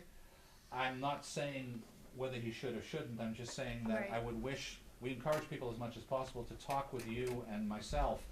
No one spoke with us, so I would have suggested maybe some other ways, and maybe that's the answer, to recommend that he postpone and meet with you Yeah. and go over a way to maybe work this out as a Right. win-win, Different but not with this language. Yeah. This language is locked in now as a legal submittal. Yeah. It's kinda tough to change it. Well, there's gotta be a way to get him his building if it's not gonna bother any of his Yeah. neighbors. That would open up there's quite a few parcels up in here that I know of that were over 8 acres along the railroad. Really? There's a lot of parcels. Well, that's another good point, that the way he wrote this, it would be right.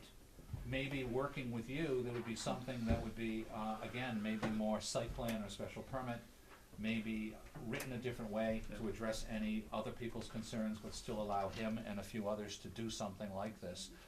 Again, I wish people would talk to you and myself as they put together Yeah. things. Different and game you- plan. Yeah. Yeah. Exactly. So, when I contact him, if he wants to come in prior to a hearing and meet with you, or talk with you, Mhm. I think that might be I helpful. think that'd be better. But I just wanted to give it to you, and if he wants to keep it this way, he has every right to propose this. It has been submitted. I did hear from Nancy that, I didn't hear from anyone in the clerk or selectmen today, but Nancy believed that someone who's in a butter to Sunset City proposed some zoning revision that came Yes. in today, but I didn't get anything. Yes. I can speak that I knew that it was coming. Okay. I don't know who actually, I mean, I know where it came from. Mhm. I did see the part of the verbiage, Mhm. and they are hoping basically to eliminate certain motorized vehicles that would basically shut Sunset City down. When that comes over also, whoever the main petitioner is, and we try to get people, I asked the select board and town clerk to tell people when these come in, and we've given them in writing before to hand out to people, they do have to work with us about paying for the legal hearing. Your budget was taken away on that a few years ago that you used to pay for it. It's a nominal fee, but it comes to a few $100s to cover legal ads and Right. mailing. So whoever was that initial petitioner, I'll get in touch with when I receive it, Sure. and then we'll put it on your agenda. Now, would Sunset City be grandfathered over because they proposed prior to the new amendment? And that's what I had warned when, and I will say, Yes. that when someone came to discuss it with me and they said, do you think this would work? I did warn them that it was my belief that Sunset City would be grandfathered since they proposed prior to the amendment. Yes. And they said they're still going to try, and Yeah. I said, It's okay, but I think then it will not affect the grandfathering of Sunset City, but if they want to do it, and you feel you and or the town meeting feel that you are okay with it, it would affect things in the future, but it just wouldn't affect what is before you right now. And by putting that preliminary plan on the table that you'll review on April 1st, that locks in anything for the property under today's zoning bylaw, not just a 4-lot subdivision, but anything. That's how Massachusetts law works. So anything in your current zoning book that they're allowed to do, they're grandfathered for up to 8 years from when they get definitive approval out of that preliminary. So in Massachusetts, the legal system is weighed heavily toward the landowner for locking in grandfathering before people change zoning. as it should be. I mean, that's, So then we'll have a bunch of motocross things popping up, you know, if it's limited to 8 years, all of a sudden, they'll, big can of worms there. Well, it's too late now, cause this petition has come in for anybody Right, else. for anything But it's prior. not, yeah, but anything prior, which is basically one, Sunset City, yeah. I think it's the, if I'm not mistaken, Al, it's the advertisement of the first hearing of the petition? It's Is what gray. locks it- My yeah. interpretation is what you just said. I've always been told that it's the advertisement, but, a couple of the attorneys at the state level have said there's been some court sympathy about the filing, but most of the court cases are what you just said. Yeah. But apparently there's a few examples, and a lawyer could say, you may have 8 court cases that confirm the first, but I've got 2 that say when it comes in. Yeah. So that it's weighing the odds against particular judges. Yes, but I'm glad you raised that point. That's the prevailing interpretation. Under growth management, that's all my items, Mr. Chairman. A couple of other routine new planning board business? Really quickly, just a couple, to let you know of a few things that are coming in. We received today from Brendan Gove, 0 Point Engineering, the Castigian Farm Solar, Okay. and that's the one I put on for April 15th. It's very far in the back. It's about 1,400 feet from the nearest house. He had met with the neighborhood. They're very aware that it's over the hillside in the back, so there's some neighborhood awareness to a certain level. And I told him that he can make the schedule by submitting today for April 15th. It's a 2.9 meg, about 8 acres on the 110 acre site total, and someday Mr. Blair will develop the rest as a subdivision. So there's that one. The miniature golf I already told you about is in the works. I think I mentioned it in the last meeting, but I can't remember exactly, but again, Carl Stewart's End Division is talking about activating what they've talked about off and on for a year or two of an expansion up there, so Yep. I'll keep you in the loop on that. I've had 2 conference calls with an attorney from Verizon. I can't identify at his request the specific location yet, but in one of our significant dead zones in town, Verizon would like to propose a cell tower special permit, and so Yes, road. This I gas can't line. tell you where. There's a few, let me just say that Well, our it's not the only plans one. up right now, we're trying to find something that will work in our house. Okay. We'll just hope. So that's going on too, and, I have one more too that just came up, is Charlton Orchards oh yes, Solar. I Yeah. got the signed contract to go Yeah. forward with that today. Good. It's a 1 megawatt. Yeah. It's a small one. yep, I've told the board about that But one, it's that very exciting. originally, it's a Florida developer, yeah, and, I'm glad that they found somebody. Just one more Sunset City thing to bring home, nothing to go over tonight, but, when the selectmen were deliberating last month, Robin Craver asked if I could just summarize in writing for the abutters and selectmen what the whole situation on planning board and EDC commenting 2 years ago on the Route 49 concept to DEP. So this is what I gave them, and this is what I believe they read into the record, just for your own files. You're aware of all this, and you were the ones who participated, but it's a summation of it. And it doesn't apply at all to the current site plan application. It was a conceptual discussion for the future, if and when, type of thing. 2 more quick items. One, Jane Darney put together, as she does annually, her annual survey of comparing Charlton Oh, good. tax rate. And so, thank you, Jane, and I'll just hand out 3 in this direction. I hand this out to all my prospective buyers, so Yeah. thank you, Jane, because I've been updating it myself. It shows that Charlton has one of the lowest tax rates around, which makes it very attractive for everything that comes in. And before we adjourn, Ellen, I have something I wanna ask, especially with my kids. Perfect. Okay. I got one more item and then you can, Thank you. before we move into an executive session. Yep.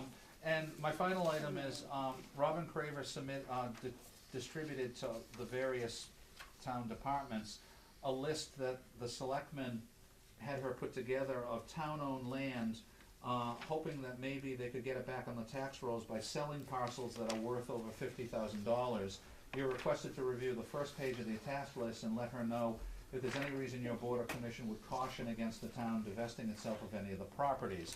And the only comment that I saw from any other department is Debbie Ceccarini, the town assessor, pointed out that 5 of the parcels are actually roadways in town that have map block and lots: Bracket Hill Road, Carroll Hill, Keeley, Mackenzie, and Pikes Pond.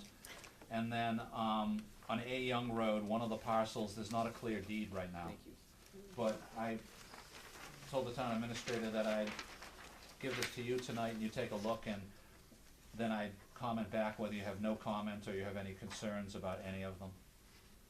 These are That pieces Bond of- Sawmill one abuts the Sunset City for 14 acres, you know that. That's on this list. Yeah, that's right, good point. Go buy it. These are But they supposedly vacant parcels that, Yes, that are, in the inventory of the town treasurer is town-owned, free and clear, except Debbie caught one, the A. Young Road one, 21A42, the first line, that Debbie pointed out is not in clear title, it's in dispute right now. So she suggested they definitely hold back on that one. No, the Daniels Colburn Road, isn't that the one they talked about putting a tower on? Yep, that's the one that, there's about 70 acres or so between them Yep. all combined, and, they had entered into a license with a company that has never come forward to you for the permit. It's Right. in limbo for whatever reason. And so, And you then, could point out as a comment to this that you wanted to remind them that if they do divest of all or part of that, that they do have, you know, if they make sure they keep an easement for that proposed tower, Right. if and when it's ever built. and then the waterfront ones, like we talked about previously about possible deed problems for Mhm. people that, because they were in the original subdivisions on both of those, Sunset Drive and South Charlton Shore Road, Mhm. those were designated as beaches. Yeah.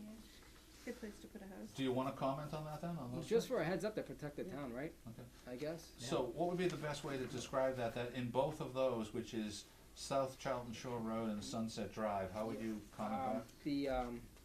The Sunset Drive would be the Glen Echo Shores subdivision, I believe, from, I don't know what year, cause I'm familiar with it, cause my brothers and my dad live on that road, I grew up Oh, on the road. that's right, I know, now I know that. And then, that lot was, I know of 2 properties that have, actually, I think my father's property has a deeded right to, one of his back pieces has deeded right to that parcel. So what are we flagging to tell them in each of those? I'm just trying to- Possibility of back lots having deeded rights to them for beach use. Oh, okay, let me just write Yeah. that down. Possibility of back lots in the neighborhood Correct. may have deeded rights to either one of these for beach use? Yes. Okay, that's important to point out if Yeah. someone was interested in buying Yeah, it. there'd be a problem. That's 4. How can 9.6 acres, I actually have 2 questions. 9.6 acres on Carroll Hill is assessed at 13.6, is it landlocked? I mean, where on Carroll Hill is that? Almost 10 acres. Yeah, see, that's one of the 5, I'll hand you Debbie Ceccarini's, that she said, that's actually the road. You know, apparently, some of these roads have map block and lots, and it inadvertently must have gotten on the list as town-owned land versus town-owned road. I apologize, you said that and I was. No, but I didn't was hand it to you, reading. no, that's okay. And then Section. this, there was one that is, let's see, where was it, hang on. It's like .20 acres on Sunset, you said that's a beach. Yeah. .5 acres on Southbridge Road that's Route 20, isn't it? Is it on Debbie's list? Could be No. 169. That's 169. Southbridge Road. Okay. It looks like it's a half-acre piece. Yeah. One piece. That might be, oh, you know what, that might be the piece right in front of the cemetery at the intersection? Good place for a house too. No, that big, where the stone wall is, that big Yeah, where the green. rose guy always sits. Yeah, where the guy Yeah. who sells the Yeah. roses, that might be that piece right there. That's the only thing I could think of. I could look it up.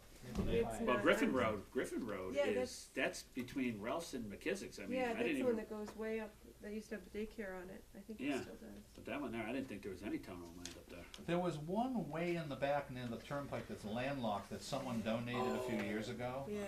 It might be that piece. And that one, there's a contention on who owns that. Yeah. No, remember the creepy guy that came in No, I from don't. across the pike?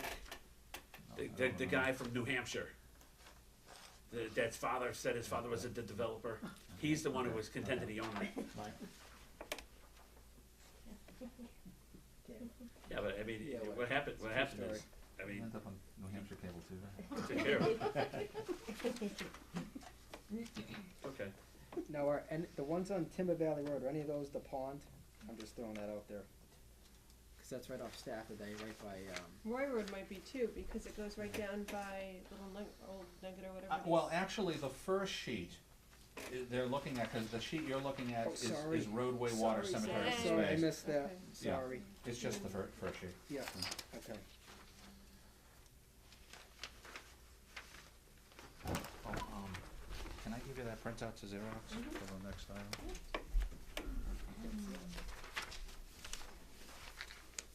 Where's Wheelock Road in town? Did it all come out? It's all wetlands. Griffin Road, that Griffin Road piece is all wetlands.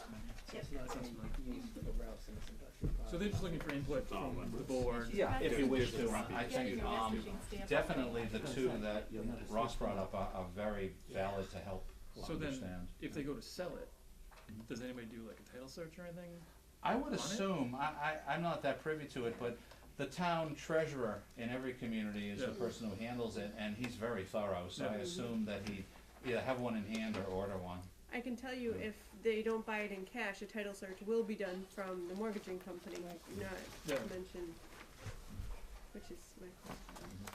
Ties right into a question I have for Mike. Besides Ross's, if you wanna offer anything else, or just the two that Ross brought up is fine, either way. Yeah, no, that, comment on the two Ross talked about. Oh, yeah, the other one, Daniels Road, to keep, a piece of Absolutely. property for the tower. Find out where the easement was for that. Sure, and just make sure they don't lose that. Yeah. And then A Young Road is just a road, so there's 4 comments. Okay.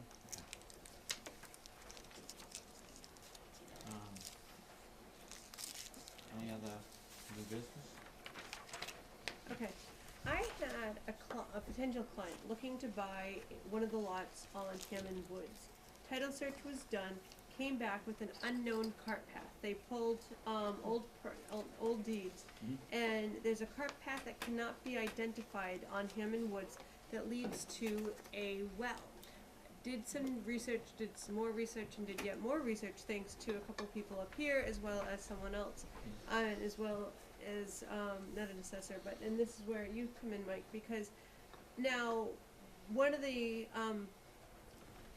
people named in one of the old deeds, because they're specific, it's these people and their heirs, is Billy Babineau. Well, he doesn't remember where the old well is, and, well, at least his grandson haven't had a chance to talk to, Mr. Babineau, but regardless, Dean did say he'd let me know if he knew where it was. Question becomes, from my understanding, these title searches only have to go back 50 years. But now that we've been made aware that there's an unknown cart path on this property where these heirs could come forward and demand rights through someone's living room, does the board itself, since we approved the project, have any legal, do we need to do anything? That, all your responsibility is under chapter 41, the subdivision control law, so, no. If anybody wished to pursue under that worst case scenario, they'd be getting into non-chapter 41 stuff that I'm not privy to, but Mike might. All they have to do is bond over it. And explain that, just because I wanna be able to explain it to my What, client. what I understand, I've had situations in the past where there's been a cart path or something that you couldn't determine, couldn't physically locate Right. and everything, and there's a way of bonding over it with a bonding company in case of, Okay, with a title company, there's a way of bonding over it. The legality of it, I don't know, I let the attorneys deal with it, but I know I could think of 3 sites that I've bonded over. how expensive is it to do that? I don't know. Okay, I and don't, I don't think it's that bad, I really don't. the surveyor I spoke to said it was $200, and my person, it was going to be was thinking of purchasing it and did, Thank you so and much. their attitude was, why should we put more money into a lot that we don't even own yet? If they're buying a lot, bond over it, it's cheap money. Right. Cause Okay. the last thing you need is somebody to come here and say, wait, I have rights right through your lot. Oh, but it's a non-insurable title at this point, because now the title company won't touch it, so Yeah. they don't wanna do it at all, I mean, they're walking away from the lot. But my question became, where is the onus on that, now that it's Put it this been way. discovered? Depends on, I've had them where they've had a situation like this, and what the people ended up doing, they went to a different bank, and they went back, a different title company, they went back only 50 years, and it got Okay. approved and titled. Okay. It's all depends on the lending institution. Okay, because we did not, just, our title company didn't find it, it was, again, it's a potential client, and they ran into this and said, do you think your title company would do this? I don't know, but now that we know that they know, Yeah, it's a gray area. That's a board of directors decision on your part, I'm sure. Okay. All my items. Helen's items are done? Okay, real quick, we've got a couple, minutes to go over. thank you.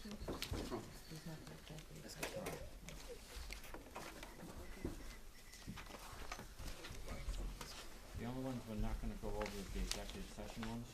We'll do that. So we have, December 3rd, December 17th, and January 7th. If we could take a couple minutes and go over them real quick. On the December 3rd, Do you you need just got 'em? a date? No. Well, we were gonna add that extra meeting on December 3rd's minutes on the last page. In the one place you have December 18th, and the second place you have December 17th. And I think it was on the 18th. Oh, it was the 18th, I think so. was it? Would be after December 17th, yeah. Okay. It has to be the Wednesday, right? Oh, okay, I think it's the 17th. I'll switch that to the 17th. 17th. Yeah, What do you wanna do? right here, Which says the 18th. yeah, Switch we it had to- it on the 17th, yeah. Yep. Okay.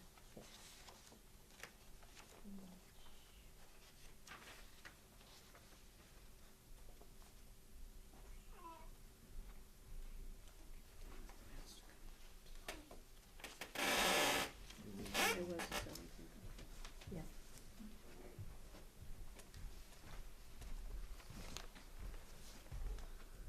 Do I have a motion to accept December 3rd, 2014's minutes as read, as printed?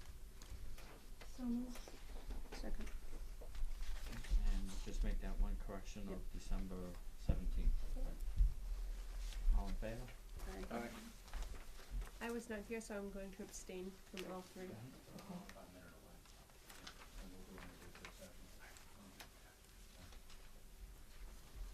We look at December 17th.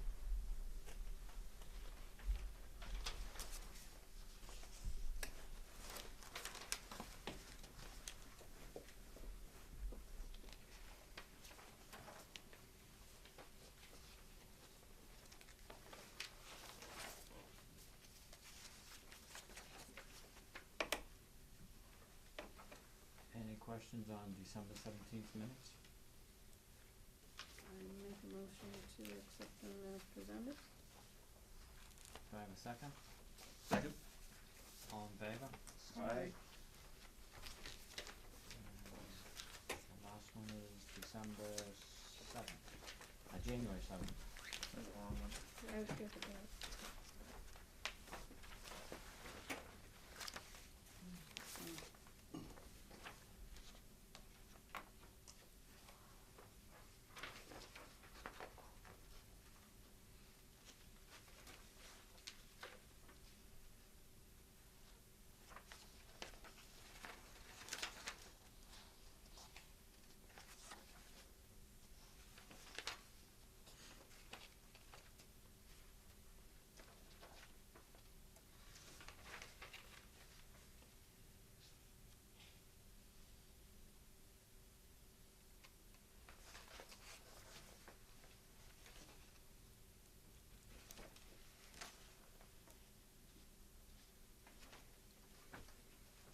This is the one that we had at the town hall, I mean, at the school, right? Library, yeah, Yep. library. Yeah. Yes.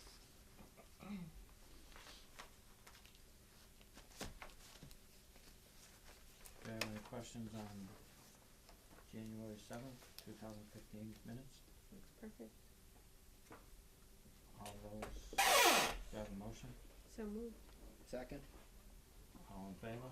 Aye. Okay.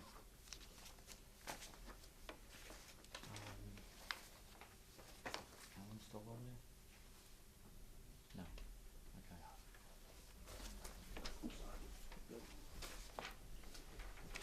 Alan, do you have anything else for tonight's meeting? No, Mr. Chairman, you do have an executive session item. Okay, I'd like to take a roll call first before I go and try to close it, right? Yes, I believe you Yeah. take the roll call, member by member. Yeah. I'll make this easier. Until you started, I'm just reading something related to it.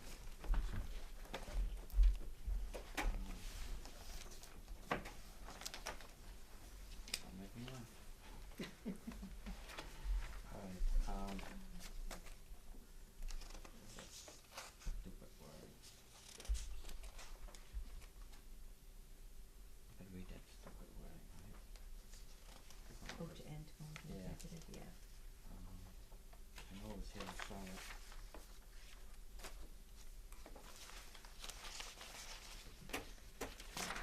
So many papers. Okay,